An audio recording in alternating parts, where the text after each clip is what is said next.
math to actually teach the game in such a way that they will develop and play like Messi. You can totally do this. You totally can do this, and we're going to talk about this on episode 551. So the development in the game of soccer for youth, college, whatever, if you want to progress in your game, for me, it's very simple, and it's done through playing games, as many as possible. Practice is one thing, but games is number one. Why? Because there is so much adrenaline and hormones pumping through your body to all your receptors to help you remember whatever you did, whether being good or bad, help make things really permanent.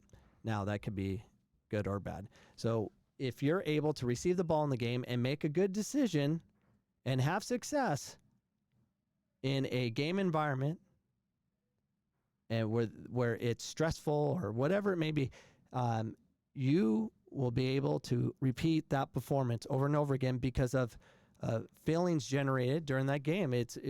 Manipulating the brain is very difficult. That's why a lot of failures in the game, like, players that are kids you grew up with, or you know who they are as far as why didn't they make it, why didn't they play Division I, why didn't they play professional.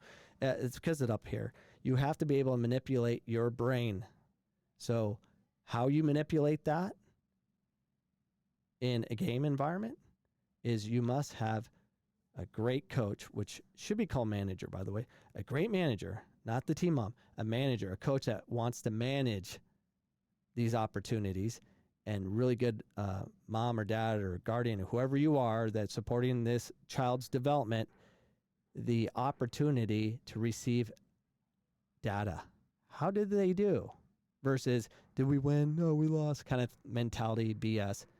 How did you do? Focus on the individual. But before we do that, I'm going to show you a video of me and my son going to his game. That was yesterday. The car ride and the conversation that we had, and it really hammers home the importance of development resides in mom and dad and player. So let's look at. You don't even defend. You need to find an opportunity to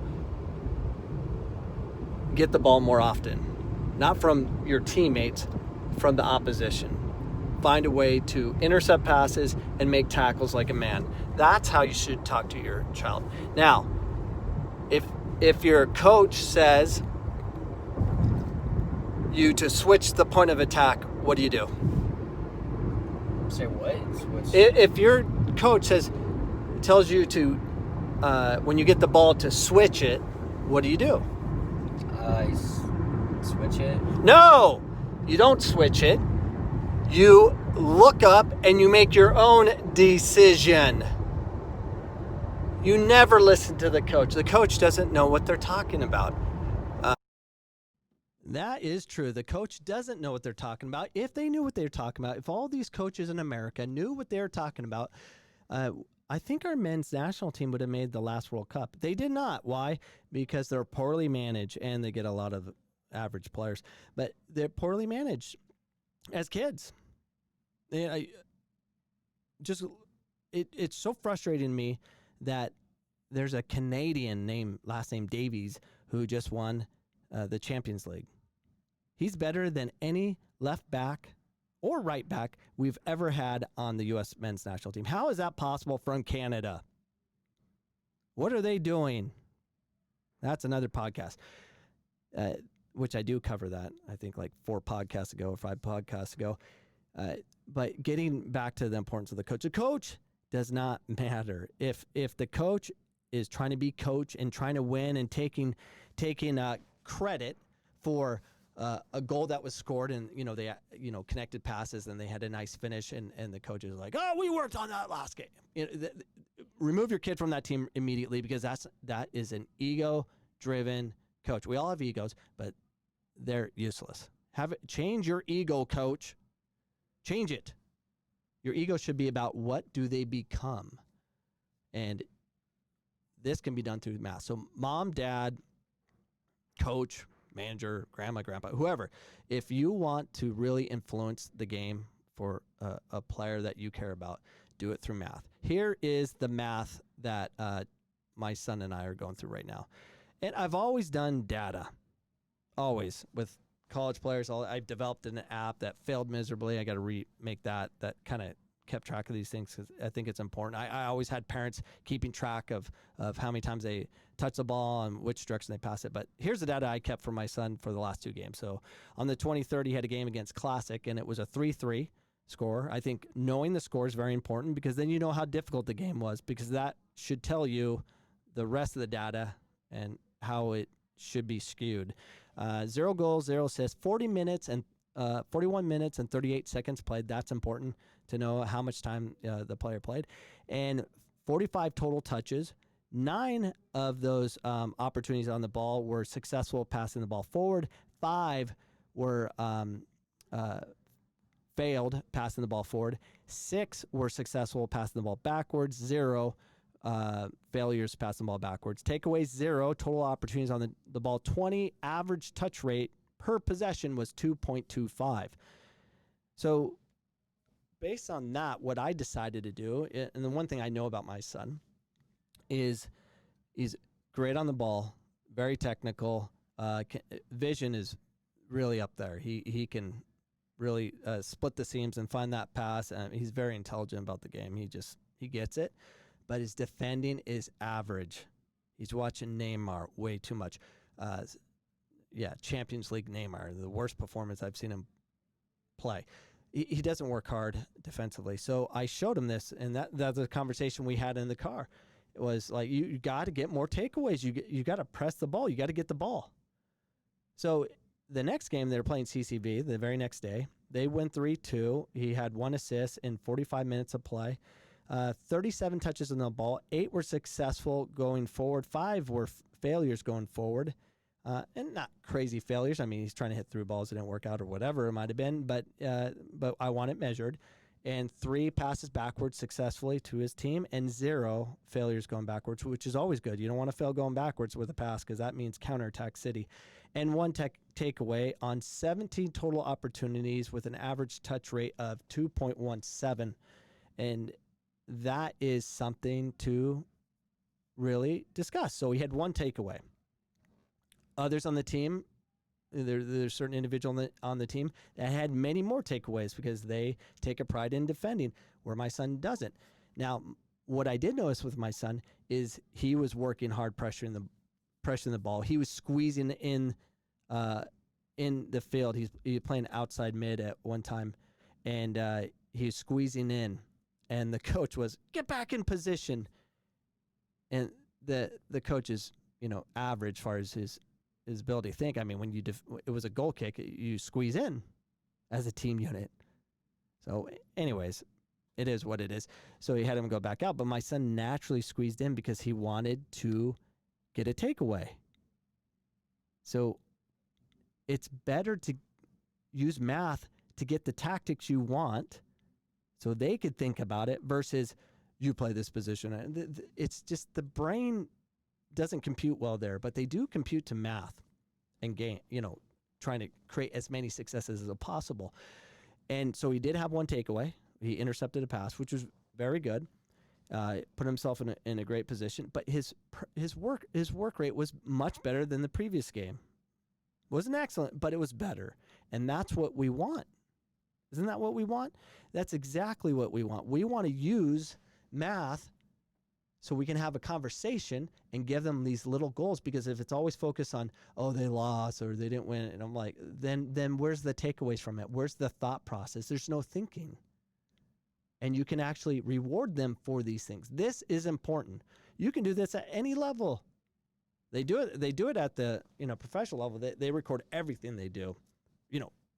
Where their final pass is, that they measure the distance of the pass. They obviously are recording where they ran and all that stuff. But in our country, for youth development, for our academy teams, DA, MLS academies or whatever it is, the new DA, where U.S. Soccer's not involved. They are involved. They merged back with MLS, but MLS is kind of the lead because they want the name. That's another podcast, which we'll talk about later, but they're involved to screw it up again, because all we care about in this country is what? If there's going to be data they want to know the data of how fast they are, how far they can run, put a GPS monitor on, see, find out the distance of how far they went. That doesn't develop anything except the same crap we have in this country is, we work hard, which apparently we don't even work hard. We used to have that American grit. We don't even have that. That's why we didn't make the last World Cup. We didn't even have that. We're trying to survive being pretty and technical and having, TikTok looks with our hair in a way and ear pierces everywhere. Anyways, if you email me at coachcameronpodcast@gmail.com, I will send you other stats I use that you can actually use as a template. You can make this yourself, but if you need help, go ahead and email me. And coaches, if you want help on developing your team, I actually have written out the phases I go through for the kids' development. This is what coaches should be talking about. They should not talk about the win. They should talk about how they're developing individually, because that's the way it should be. So if I'm coaching a game, because when I coach kids, it's all about repetition of opportunity. You want to give as many opportunities for everyone on that team so they can develop their game, because they need it. So instead of having a free kick and everyone goes up and we hit a long ball in hopes we're going to score, versus play quickly and get some passes in so everyone has the opportunity to feel the ball in a game. It's important, ladies and gentlemen. It's important. You need to understand this. The game needs to change to stats, data. And the ones that know me and the ones that actually listen to my podcast religiously, I have, and I'll put it in the description, the podcast I talk about a points league I put together. I ran a league with at Westside Complex, which is now Fear Farm. That was all points driven. I mean, you got 1 point for every pass connected. And games, I mean, we had these flip charts and stuff, and it was like 78 to 120, and it had all this, and we had individual champions on goals, assists, passing point, all this stuff. We made it about math, and then I had parents, kid you not, same parents were like, kick it forward kind of crap versus develop. We're saying, kick the ball backwards, because you got more points, pass the ball back to the keeper and getting the ball back. It was like an 8-point sequence. So because they wanted to win. So you want to influence this game, you want to change the game, change the rules. Simple math. And at least they're developing. And the player that's already good, we have a lot of these players. And I saw one, a new player that was playing with my son's Tuzo's team. Very talented. I mean, he's just up there. I mean, he's high level, future Division I player, unless we screw it up as a team, as a coach / manager, club. I mean, we can really develop that player to develop to his next level by math. So math can solve all. So if you're playing a weak team, and if we go back to the stats, let me show you this real quick. So I'm going to go back to the stats. So I put the team name and I put the score. If it was like 10-0, then you can have a different conversation, because the stats may be different. Say on a 10-0 game, you get a weak competition, and then you find out your son or daughter gave away the ball double the amount that he or she does against a team that presents more difficulty for them. Like a closer game, 3-3, 3-2, it's obviously a more difficult match. So the measurements should be different. So if they should not get lazy when they play weak teams. That's why you got to record that. I think that's very important. You record that so you can really track what's going on. They should get more takeaways. They should improve on that, because it's a numbers thing, because you can reward your child or your player in a different way. Hey, you made the 1,000 touch club, or you're the first player on our team to make 200 passes going forward. There's so many different ways of doing this. This is what you should do, ladies and gentlemen. Steal my ideas. I'm giving them to you. This is how you develop teams of any level. They can be developed. Don't focus on winning. Focus on the point system, and it's a big race of how many opportunities you can get with the ball and how many successes you can produce, and then eventually it just becomes easier. And then when your whole team is able to get comfort with the ball, then you can really play some fun soccer by keeping it the way you should. So this is Coach Cameron on giving away as much information as possible. On my next podcast, I'm sure it'll be similar, because this is what needs to be talked about nonstop, in hopes that we can change the game together on this one simple podcast from a man from Phoenix, Arizona. All right, peace out.